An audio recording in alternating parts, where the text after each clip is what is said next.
promoting your blog and videos. Unfortunately, blogging is not as simple as build it and they will come. Although regularly posting on Instagram and on YouTube will help this.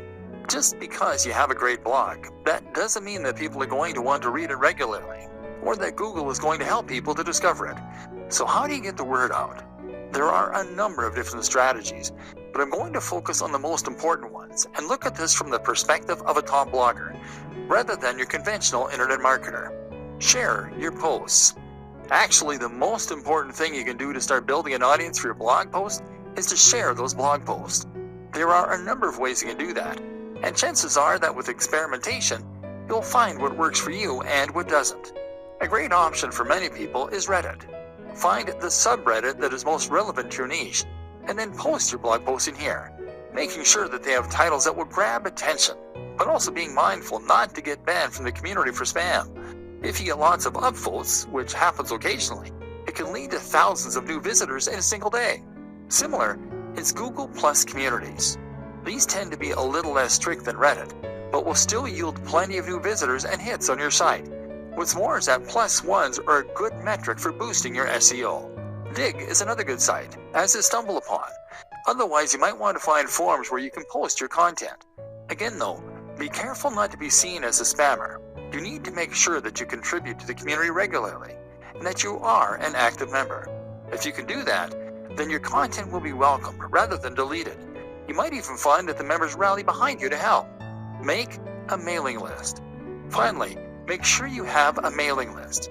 This is a way to make sure you are capturing the details of each new person that visits your site so that you can market to them later on. This way, you can share what you're doing and promote your new posts directly in their inbox, which is much more direct and personal than going through social media. Influencer marketing and guest posting. One of the most powerful ways to get more people to visit your site is with influencer marketing. This means that you're going to exchange links with other big players in your niche, or give each other a shout out. This happens on YouTube a lot, where one creator might make a video featuring another, and then they do the same thing in exchange. Either way, influencer marketing allows you to gain access to a huge audience that someone else has gone to the trouble of building. If you try and contact the top blogger in your niche, then of course you can expect to be told where to go. But if you choose someone at a similar level as yourself, then you can help each other, and then build up from there. Even if they're smaller than you, you can still help each other. This is also why it's such a good idea to attend networking events as a blogger. If you do this, then you can find people to work with and make a much bigger impression by speaking in person. This way you become almost real friends, and they will feel practically obligated to answer your emails and help.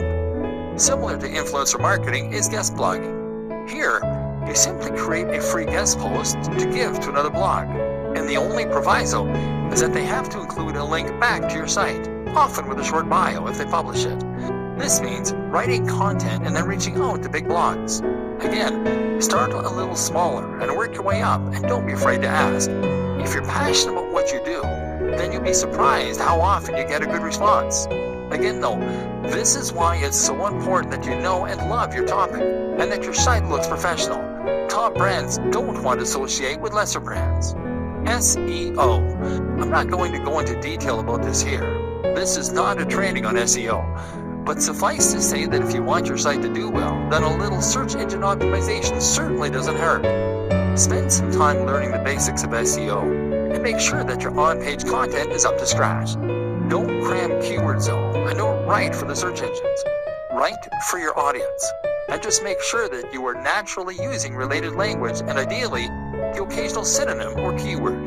It doesn't hurt to do some basic research about what kinds of things people are searching for in the niche either. Make sure your pages load quickly and are responsive for mobile too. The plugins and themes section of this training should have helped with that. The most important part of SEO is to have a diverse and organic looking backlinks profile, and to get links from the biggest sites you can. Ideally, you want links from sites that Google trusts, and you can see this by looking at which sites Google features in its news section. If you can't get links from them, then get links from people that they have linked to. Think of this like a game of degrees of separation. Combine this with links that you acquire from people who want to share your content, because it is of such high quality. This is why it's so important to write for people and not bots. Nothing beats real links from real people. One last tip. One last tip when it comes to marketing is to look after your fans. If you've ever read the book 1000 True Fans, then you'll know the concept that having a number of true fans can be enough to promote your business and ensure it's a massive success. Answer messages and look after each and every person that shows an interest in your brand. This is what you've been working for, so why would you ignore them?